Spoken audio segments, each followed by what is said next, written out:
But let's move on. Our final topic of the podcast. We're kind of going to look at some quarterback controversies as we are this upcoming Friday, 2 weeks away, Brandon, from the beginning of the college football season. Oh, I can't wait to start looking at that first week of games because week 1 is going to be a phenomenal week. And one of the big games actually is going to involve 2 teams that have quarterback controversies, but we're looking at one of them right now in Notre Dame. Notre Dame and Texas are going to play each other week 1. And Notre Dame, Brian Kelly apparently is saying, I don't know what'll happen. I don't know who's going to be the starter. Brandon, I'm putting you in the shoes of a Mr. Brian Kelly. Because I think I said Brad Kelly a few seconds ago. I meant to say Brian Kelly. Putting you in the shoes of Coach Kelly. Who are you starting, Zaire or Kizer? Well, you take a look at last year, and it was Malik Zaire who was the man who started first last season. And when I say started first, he started. There's not really a started first. He was the guy that they went with. It was Zaire, and he went 19 of 22, 313 yards, 3 touchdowns without any interceptions in that first game against Texas. That's really good, and it helped that they walloped Texas 38-3. In game 2, on the road at Virginia, he went 7 of 18, 115 yards, and a touchdown. He also got hurt in that game, and then opened the door for DeShone Kizer. So he comes in, he finishes 8 of 12, 92 yards, 2 TDs, and he went on then to play the rest of the season where they only lost 2 games, not counting their bowl game where they did not play well. On the road at Clemson, lost by just 2 points. And remember, folks, this was a nasty, nasty day. I mean, it was bad weather to the max. I think tornadoes, stuff like that in the area. It was bad weather. He goes 19 of 34 for 321 yards, 2 touchdowns and an interception, 14 carries, 55 yards and a touchdown. So what I'm trying to get to is you lose to Clemson on the road. You lose to Stanford on the road, 38-36. If it were me, again, I don't know necessarily enough about how they've both done in camp, but if it's me, I go with Kizer.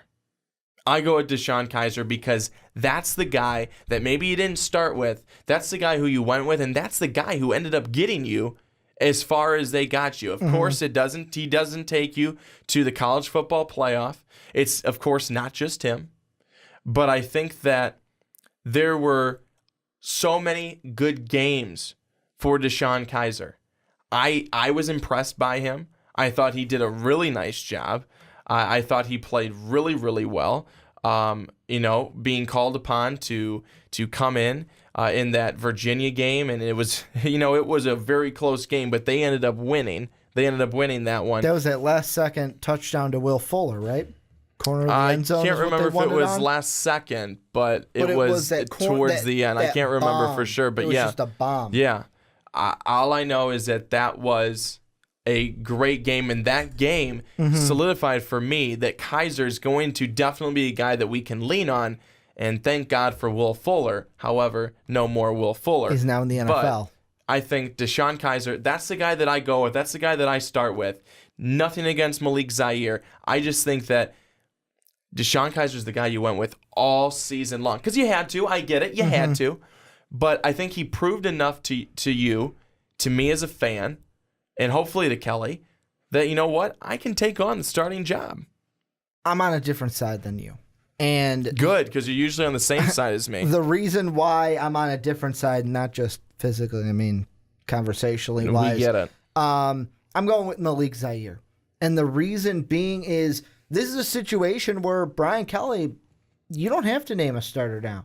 You don't even have to say who's in the lead because this is a great situation for your football team.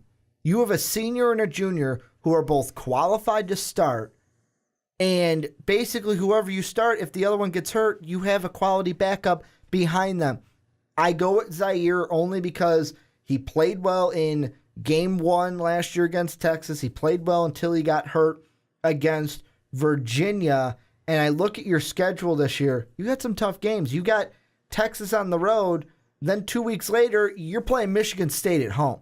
And this year, when you close the season against the Trojans from Southern Cal, oh, that's right, you got to play them on the road this year. You don't get to play them at home. You also got Stanford again, which absolutely demolished Kizer, where he had 3 picks in that game against Stanford to close out the regular season last year.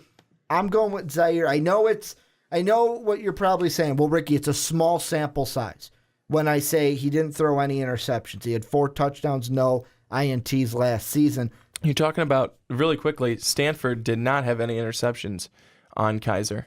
Boston College, pardon me. That's the one I was looking at. The Boston College one, which was 2 and 3. I was going to say, don't be giving our fans false information. It was the Boston College. But that makes it worse. I know that was a Don Brown defense last year where now he's in Michigan, but that's not good. Boston College was not good last year, so that just makes it even worse.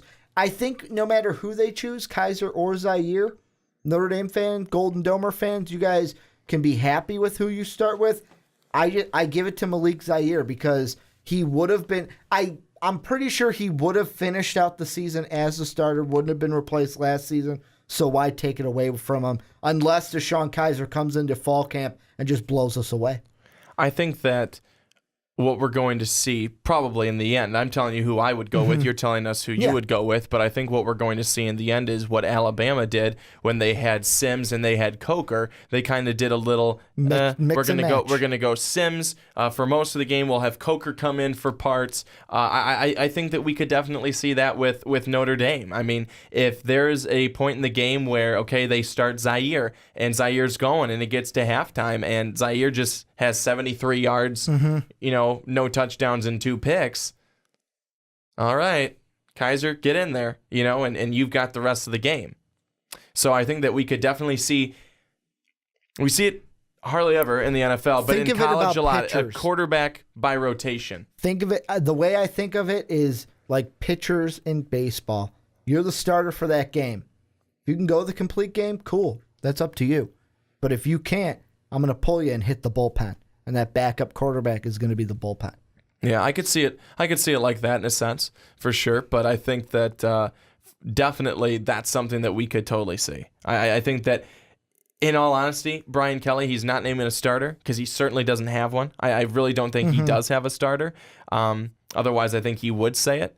But I really do think that he may say one guy is going to be his starter, but I don't. I think that that's a very loose term of starter at Notre Dame right now, because, like you said, they're in a good position. They've got 2 guys who are talented, very talented. We know what Kizer can bring us, and we know what Zaire can bring us. Yes, I mean, the poor guy got injured, and that's why we're even having this conversation right now. Otherwise, it probably is still Malik Zaire and he's has a good season. He's coming into it, and we don't know what Kaiser's got.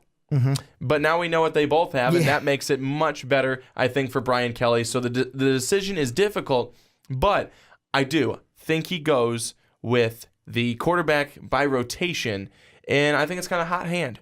Who did better in practice this week? Who had a great week of practice, and we cannot have him on the bench right now? It's kind of one of those. That's what I think.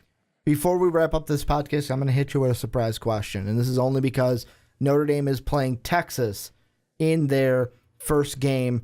Word is from Charlie Strong that he's going to name a quarterback early. Do you think Charlie Strong has to name a quarterback early, or can he wait? No, I think he can. I think he can wait. Because you know what? You want to get the right one, correct? And they have 3. They have 3 choices, not just 2 like Notre Dame. Exactly. So you want to wait. I think if you're Charlie Strong, no need to announce early because you don't want to jump the gun on it. You want to make sure that you've got the right pick. And, again, it may be like one of Notre Dame type things. Do you have just one pick? So I think it's kind of something like that.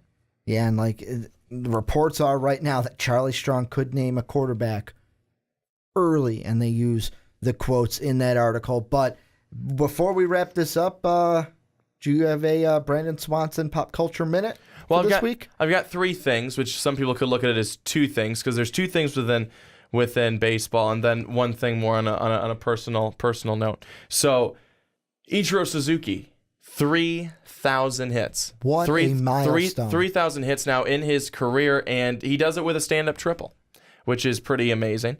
That's pretty exciting. That's Ichiro style, though. Absolutely it is. So 3,000 hits for Ichiro Suzuki. And then also I woke up this morning to Alex Rodriguez's press conference that he is going to be done with baseball, at least playing the game for right now. Honestly, I did not watch it. This Friday. Did not watch it. I woke up to it, so I felt like I needed to watch it. And that's what was on MLB Network, and there was really nothing else to watch this morning. But Alex Rodriguez going to be going from a player transitioning over, not for the rest of the season after Friday. He gets to go home Friday, and he's going home Friday. Friday will be his last day as a player, and then he will transition into a Yankee special assistant to Hal Steinbrenner, and he will deal with the players. So I think that that's kind of interesting. The Yankees hate him so much, but like him enough to keep him around in that position only until December 31st, 2017. So 1 year. So he gets 1 year with the position. Basically, probably long enough for another team to find out that they need his assistance, and he'll go and play for them. So that's really kind of what it is. And that was the baseball side. Yeah, and then your on a third personal thing. note, so this past weekend, I went home. Home for me is Rockford, Illinois, and it was my cousin's wedding. She got married.